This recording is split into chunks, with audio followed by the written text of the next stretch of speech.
Hey, good morning, Pastor Steve here. Over in Luke 24, 1 and 2. On the first day of the week, very early in the morning, they came to the sepulchre, bringing spices which they had prepared, and certain others with them, and they found the stone rolled away from the sepulchre. Then in verses 5 and 6 say, And they were afraid, they bowed their faces to the earth. They said to him, Why seek ye the living among the dead? He is not here, he is risen.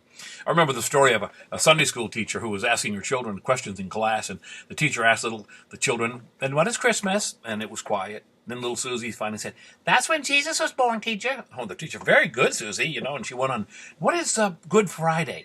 It was quiet a minute, and nobody said anything, and then little Susie raised her hand. That's when Jesus was crucified. Very good. The teacher was all lit up, and happy because somebody actually paid attention, and then she said, And what is Easter?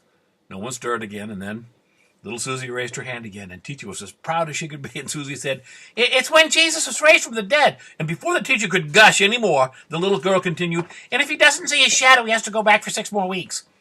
Well, the resurrection is true, but sadly enough, many people falter at that very point. The resurrection of Jesus Christ bodily from the dead is what makes our hope sure.